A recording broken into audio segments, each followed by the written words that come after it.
ढोंडिया, तुम ऐसे क्या देख रहे हो? हैं? मैं पागल को देख रहा हूँ। पागल? कौन पागल? हैं? हाँ? हैं? द्वारिकानाथ जी आपको पागल नहीं दिखाई दे रहे? पागल।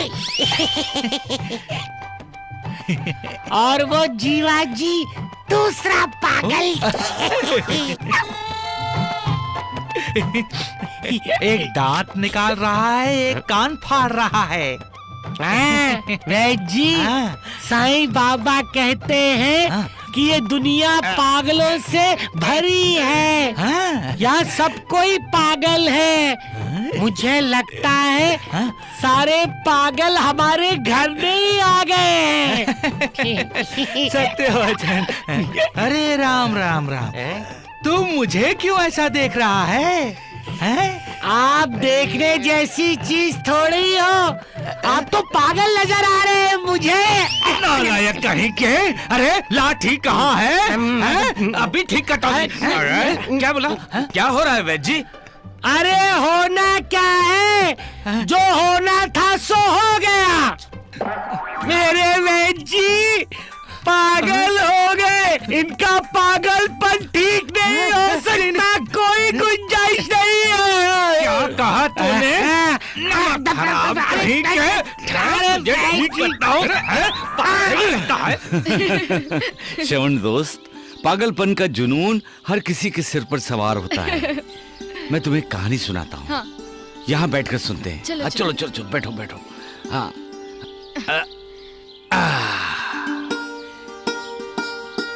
किसी गांव का एक राजा था। गांव में मेला लगा हुआ था। तब एक तंत्र मंत्र जानने वाला एक तांत्रिक उस गांव में आया। राजा ने उसका सम्मान नहीं किया।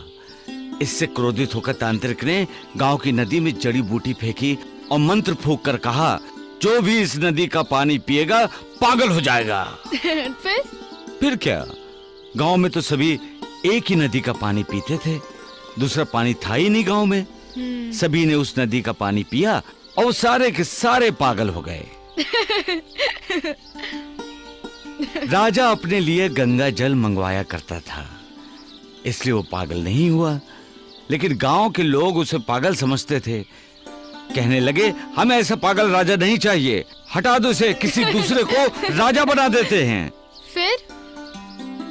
फिर क्या श्रवण दोस्त, राजा को उसके वजीर ने समझाया कि अगर उसने नदी का पानी नहीं पिया तो उसका सिंहासन खतरे में आ जाएगा। मजबूर होकर राजा ने उस नदी का पानी पिया। तब प्रजा ने सोचा, अब राजा पागल नहीं है। और जबकि हकीकत यह है कि नदी का पानी पीने के बाद राजा भी पागल हो गया था। फिर इसका मतलब ये है दोस्त कि हम समाज से दुश्मनी मोल नहीं ले सकते। प्रवाह के विरुद्ध हम हर कोई नहीं तैर सकता। प्रवाह का सामना करने की ताकत जिसके पास है, वही प्रवाह के विरुद्ध तैर सकता है, वही किनारे तक जा सकता है। चक्रव्यूह तोड़ना है तो चक्रव्यूह के अंदर प्रवेश करना ही होता है श्रवण दोस्त।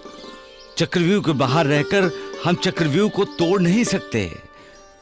उसी तरह प्रश्नों से दूर रहकर हमें प्रश्नों के उत्तर नहीं मिलते। प्रश्नों का सामना करना ही पड़ता है और सामना करना ही चाहिए। हाँ?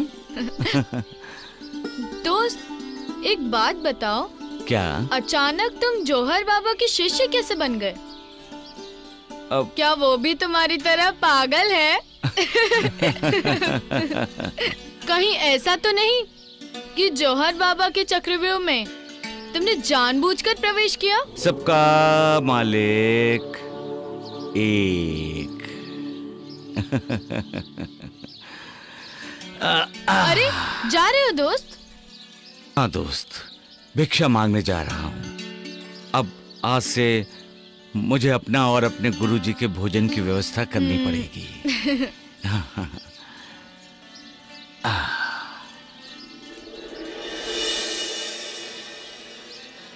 दोस्त, तुम भी उस राजा की तरह लगते हो जो पागलों के साथ रहने के लिए खुद भी पागल बना था।